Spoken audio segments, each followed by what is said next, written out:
Favorites. Favorites. Favorites. Oh, my favorite thing. You're my favorite thing. Hello, internets. This is Owen from What I'm Listening To.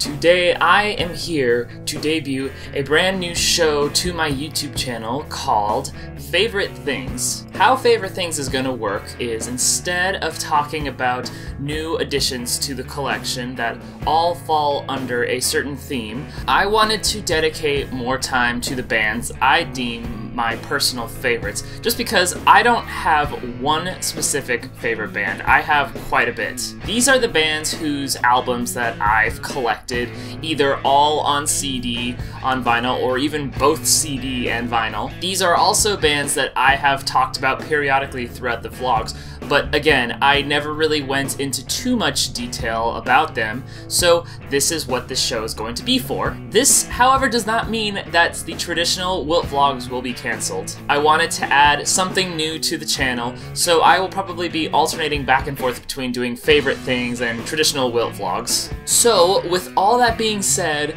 let's get started. For this particular episode, I'm going to talk about a band that is responsible for a lot of things. Things like me discovering other bands, as well as me getting into experimental music in its entirety. That band, of course, is none other than Flying Saucer Attack. If you're an avid watcher of my videos, you have probably heard me talk about Flying Saucer Attack.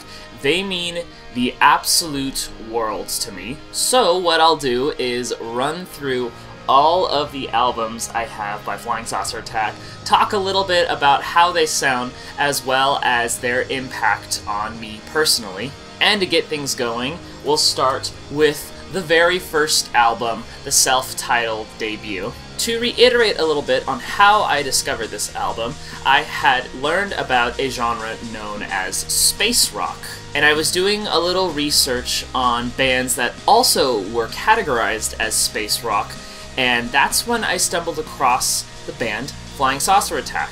Seeing that band name alone made me curious as to what kind of music they would possibly make.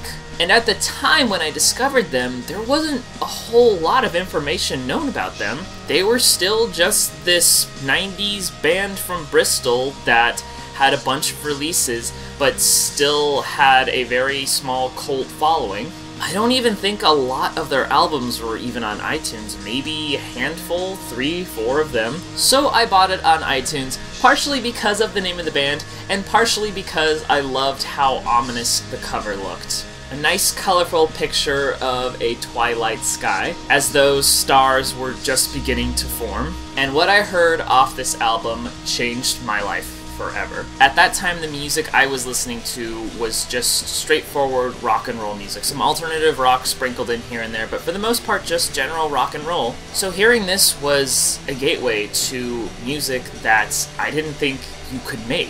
The guitars were so noisy and the rhythm section was just so quiet. Even the vocals were quiet, and that's something that I thought should be on the forefront. But instead, the guitars were all the center of attention, and the vocals, the bass, the drums were all in the background and were treated as though they were more subtleties than anything.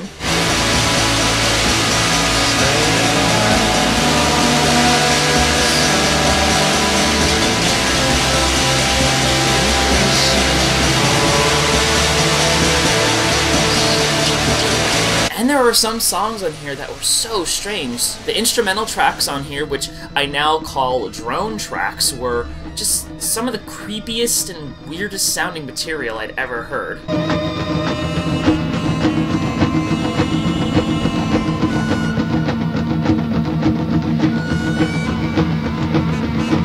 So needless to say, I grew to love this album and listened to it over a span of years. And I can't remember when I did it, but at some point I really wanted to own a physical copy of this CD, so I bought it on Amazon. And that was the beginning of me collecting all of their material physically. Now fast forward a little bit in time, I discovered Amoeba here in San Francisco, I didn't think a record store at that caliber even existed, but when I walked in and saw all the CDs that they had, one of the first things I looked for was Flying Saucer Attack.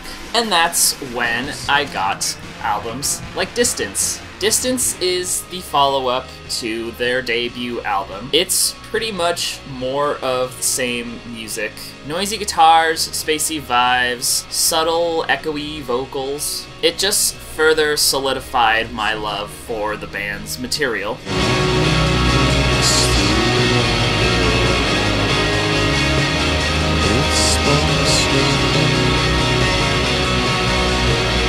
So a couple years have gone by, and I go back and forth between listening to Flying Saucer Attack. It wasn't unnatural for me to forget about one band and come back to them eventually, become obsessed with them, and then forget about them, and yada yada yada. And one of the times I rediscovered Flying Saucer Attack was discovering their album Further. Now, to reiterate a little bit, when I first discovered the band, there was not a whole lot of information by them, nor was their material easily accessible, but by the time I discovered this one, I actually discovered it through YouTube, just searching Flying Saucer Attack just to see what came up.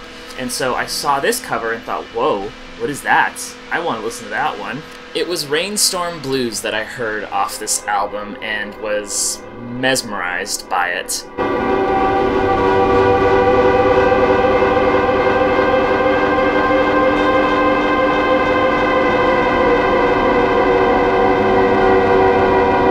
It was similar to the first album, but a bit more on the experimental side. And back then, I wasn't as obsessed with experimental music, I was just more curious about it. So I decided the next time I go to Amoeba, I'm going to buy every album of theirs that they have in stock. So that's when I bought this one, and one other one. Oh, and this one, actually, and this one. So I bought a lot of their albums, which I'll talk individually about. Further features a more folk-influenced sound. While the noise and the spacey atmosphere still exists on here, the songs are much more intimate and quieter, and even have acoustic guitars.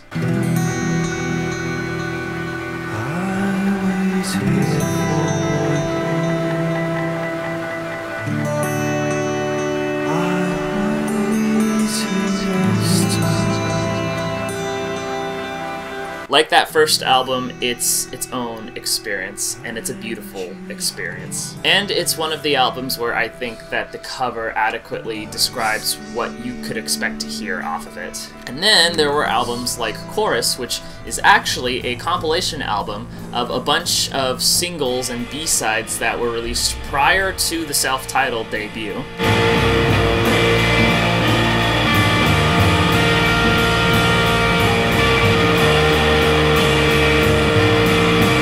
Once again, more of the same stuff, similar to the material on the self-titled and Distance. And on the topic of singles, there's this album, Sally Free and Easy.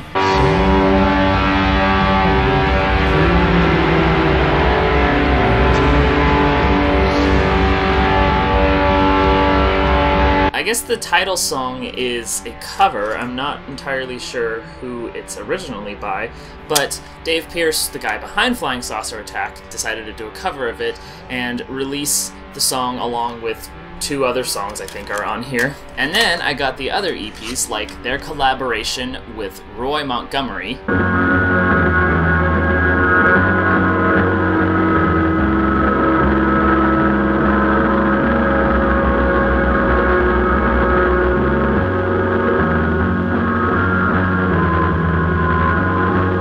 Roy Montgomery is this amazing experimental post-rock guitarist who I actually discovered through this band, specifically with this album. According to this, tracks are taken from various bits of tape, live and studio, assembled by chance at Feedback Studios. It's probably one of the most experimental releases that both groups have ever done, but needless to say, I was still very, very interested in it. And again, the cover captivated me. Distant Station here, I guess, is technically a remix album. There's 2 songs on here, just titled Part 1 and Part 2. Both of them, I think, are like 20 minutes apiece.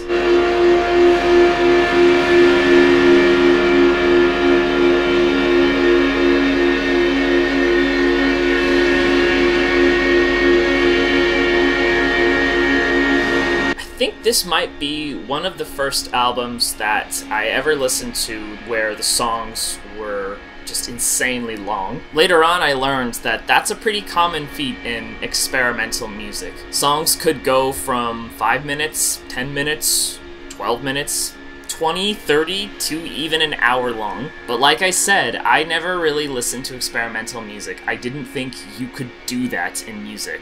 Eventually, I discovered probably my other favorite Flying Saucer Attack album, New Lands.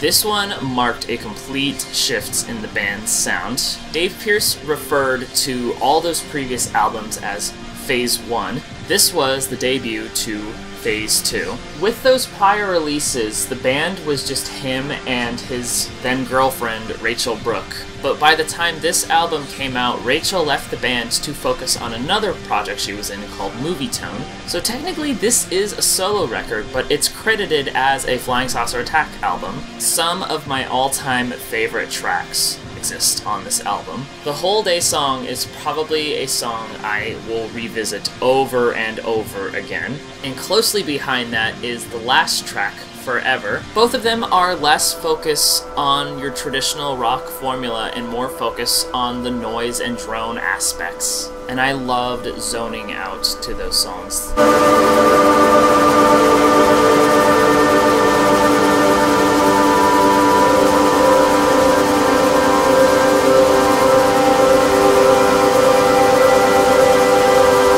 This then led to the discovery to this album called Mirror. Mirror was released in 2000 and is probably the most accessible sounding album in their discography. Once again, marking a huge significant change in Flying Saucer Attack's sound.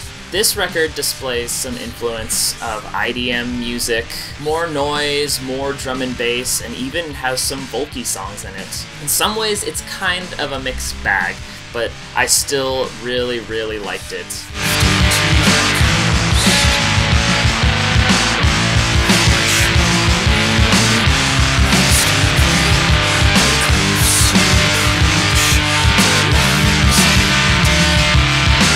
And after the release of this album, Flying Saucer Attack went on a hiatus. But by the time I had discovered this album, the band had already been on hiatus for probably 7, 8, 9 years. And because not a lot of information was known about the band, I just figured they're done. They're never gonna release another album again. So I spent a little time trying to collect the albums that I didn't own by them. That's when I picked up albums like the only live release, In Search of Spaces, a CD single of them covering a Wire song called Outdoor Miner, a side project that Dave did with another experimental musician named Jessica Byliff, and quite possibly my favorite compilation album of all time, Harmony of the Spheres. So just to go quickly through each of these guys, In Search of Spaces compiles a bunch of songs that were recorded during various gigs that Flying Saucer Attack did. When performing live, Dave consciously wanted to be as experimental as he possibly could, trying to avoid playing the songs that were appearing on the albums he had released. This made his audiences a bit confused as to what they were listening to. The material on this album is not that easy to hear. It's some of the most experimental material the band has ever done.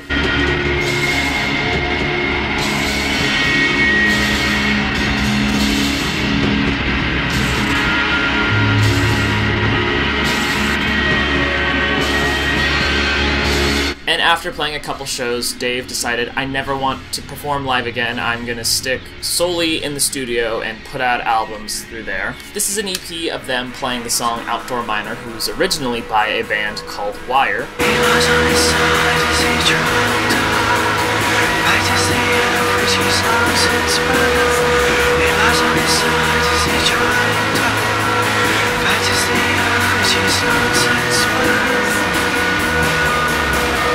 I got this one because I didn't have it, and I was set on collecting everything that the band had put out. And not only is Outdoor Miner on this album, but there's also 3 other tracks, so I wanted them.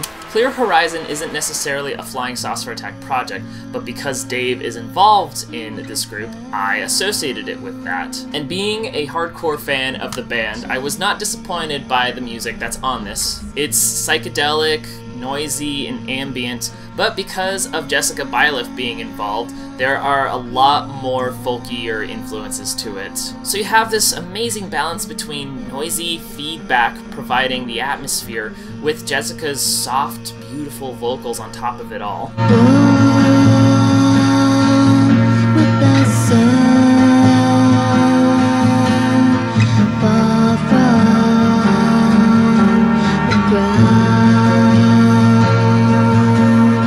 This album is also responsible for me discovering the Cranky label, which I've talked numerous times about in all my videos. This may in fact have been the first Cranky release that I ever purchased. And then Harmony of the Spheres is responsible for me discovering other experimental bands. I discovered this particular album because when I was searching for Flying Saucer Attack songs on iTunes, I found that they had done 4 songs called Since When, 1, 2, 3, 4, respectively.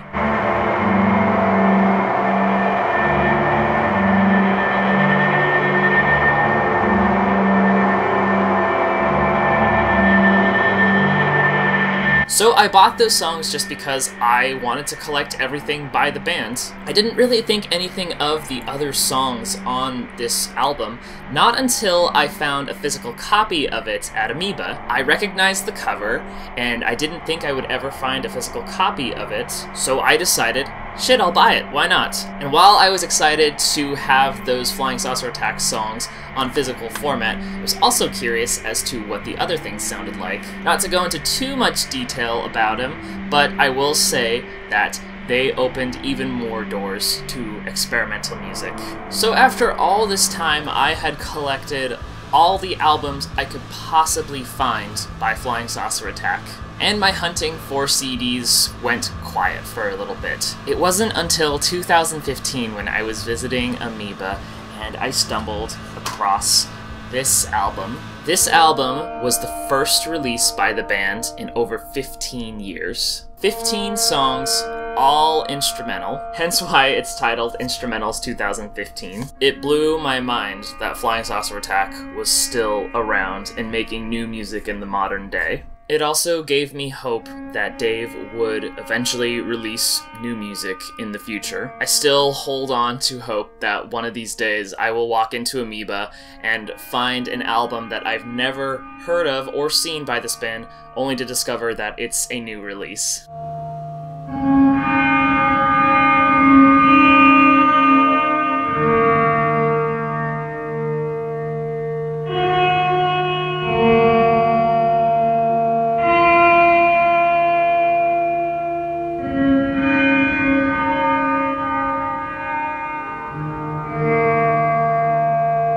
And because of the release of that album, that caused a resurgence in interest for the group.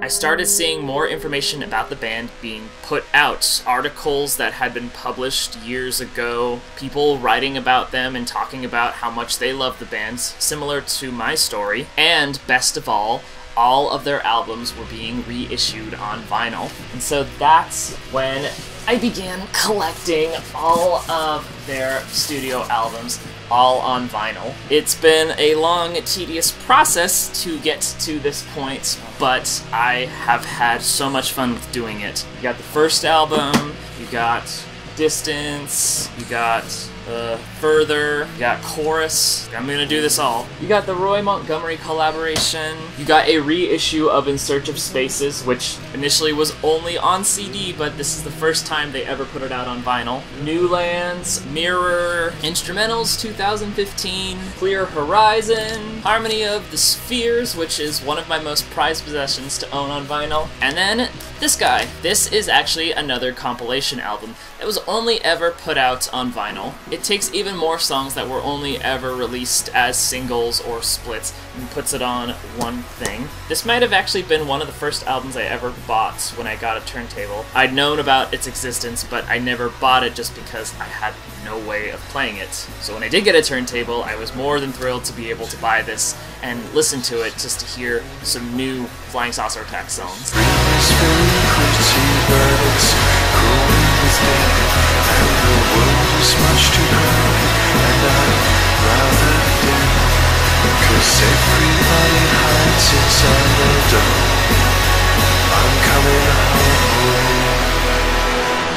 And with all that being said, that's it. That's every single album that I have by them. That may seem like a whole lot of material, but unfortunately that is not everything. There are miscellaneous songs that were only ever released on odd compilations, and there's even one album that I don't own physically that was only ever released on CDR called PA Blues. It's 4 songs of bootleg live recordings that were made. You can get it on Bandcamp digitally, but the physical CDR of it goes for a pretty high dollar value, if I can even find one. One of these days, I'll get it. But until then, I will be enjoying all of these magnificent albums that I own here. And that, my friends, concludes this episode of Favorite Things. Thank you very much for watching this. I cannot express how much this band means to me. I hope you've enjoyed this, and I hope that if you do decide to listen to Flying Saucer Attack, that you fall in love with them as much as I have. So, this is Olin from What I'm Listening To, signing out. Goodbye.